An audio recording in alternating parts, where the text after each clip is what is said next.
Welcome everybody to the beautiful tradition that us movie reviewers on YouTube love to do, and that is nominate our top 10 best movies of the year. And this is my list, so let's start with a few disclaimers. Number one, I didn't see every film in 2018. Unfortunately, no Mary Queen of Scots, or Vice, or Boy Erased, or Welcome to Marwen, or The Mule for us Europeans. And disclaimer number two, everything about film is subjective, and that's the most beautiful thing about film. So my opinion does not invalidate yours, nor does yours invalidate mine. The beautiful thing is that we can discuss, and it's that we're going to have different opinions, so your top 10 will look very different. But don't let that discourage you from sharing your list in the comments below. But before we start officially with the list, let's run down on a few honorable mentions. I really enjoyed Wreck-It Ralph 2 and Mary Poppins and Beautiful Boy, but unfortunately they just didn't make the list. The Sisters Brothers and Widows are movies that I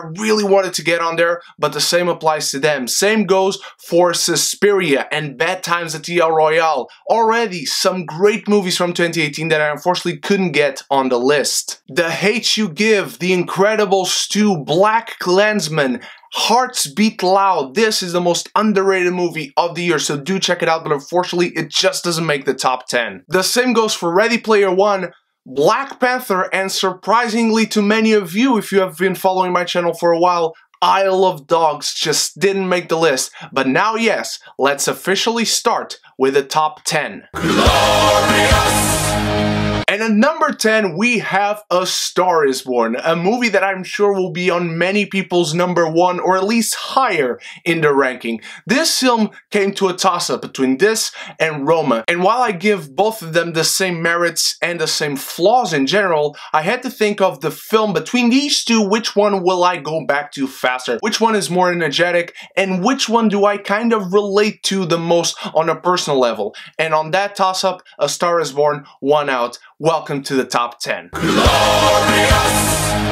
At number 9 is a film that at the time it came out a lot of people seem to love, but right now a lot of people seem to have forgotten that it came out this year and that they loved it, and it's Annihilation. A bold film, an intelligent film from Alex Garland that doesn't give you all the answers and ask you to think for yourself. I love that about sci-fi. I love that that is an inherent element on the genre. I love the performances, I love the story, I love the themes of this film. This is a gem that has been forgotten by a lot of people, but not by this dude. Glorious!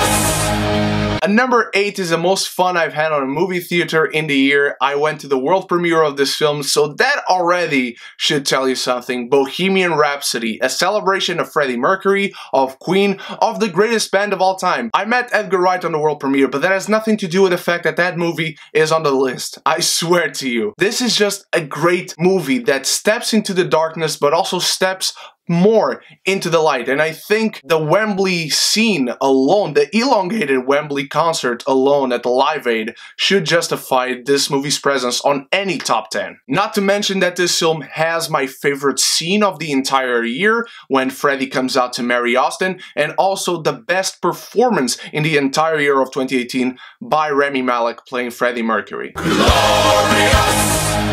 At number 7 is the film that nobody saw coming being as good as it was, A Quiet Place. This film is phenomenal. With what John Krasinski had to work with and what he accomplished, this is a film that I go back and back and back to. And this is a film that the sci-fi elements and the horror elements are just embellishments to a story that could happen in any genre. And that to me says when I'm watching a good film. And this one is a great one. I just spoke about Rami Malek's performance as Freddie Mercury. Emily Blunt was my favorite performance of the entire year until I saw Bohemian Rhapsody. So there's that. Glorious!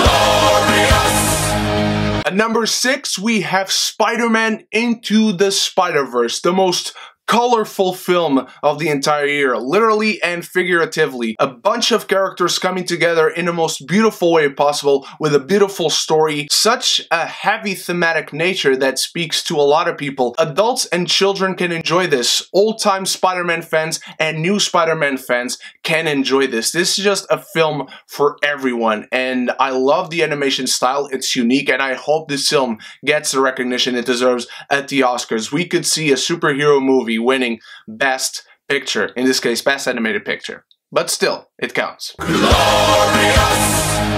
At number 5 is a film that I missed out on a film festival and I thought I wouldn't be able to see it this year, but I lucked out and I was able to see Green Book. Two beautiful performances in a film that we definitely need right now. Of all the praises that Black Panther is getting, this film deserves those same praises. Green Book speaks about issues that we need to be confronted by, and unfortunately we see issues of the 60s in which this movie happens, happening still today. And this film, out of all the movies that speak about racial issues, the one that spoke to me the most was Green Book. Glorious. Coming in at number 4 is a film from a director that I do not like. I don't think he deserves the praise he's been getting until now, but he definitely deserves praise for The Favorite. 3 magnificent performances carrying a film filled with cleverness, with wit, with charm, with fantastic cinematography, beautiful direction, and just 3 amazing characters that are a portrayal of the ridiculousness that we see happening. This film offers caricatures of the world leaders that we have nowadays and that we somehow chose. So that speaks something about society on the days of monarchy and in 2018. Glorious. And now for the number 3 spot. The next 3 movies are my only A-pluses this year. These films are the ones that I knew they were going to be in these spots that they are in. And these are the films that I somehow knew that no other film would beat. At number 3, Mission Impossible Fallout. I want every action movie now to be made like this. This is my Mad Max Fury Road, except unlike Mad Max Fury Road, this film has a plot, this film has a story, this film has themes, this film has characters, this film has insanely done action sequences that are not filled with visual effects and CGI or green screen. These things were actually done on screen, and I adore Tom Cruise for that. He's gonna kill himself doing these things, but I just love that these films, the Mission Impossible films, keep getting better and better and cooler. There's a style to these films that is unrivaled nowadays, and this is what film is made for, and this is what everyone doing film and action cinema should thrive to do. Glorious. And now at number 2 is a film that you guys are probably expecting to be a number 1, but it is Avengers Infinity War. I've been waiting for this film 10 years. I'm a die-hard comic book fan since I was a child, and I've been a fan of the MCU ever since 2008. I like all their films on different levels, but Infinity War certainly accomplished something special. It was a film that should not have worked. It is a film that is impossible to have worked, with so many characters, so many storylines coming together, directed by 2 people that didn't necessarily direct all of these characters before, and somehow they understood these characters, they understood what these characters have been and how far they have gone until this point where it all comes together. The Russos did something beautiful. Marcus and McFeely did something beautiful with the script and a thematically heavy film, a superhero film that transcends its genre. Infinity War should not have worked. It's a film that is not about the heroes, but it's about the villain. And somehow, miraculously, it did work. Glorious.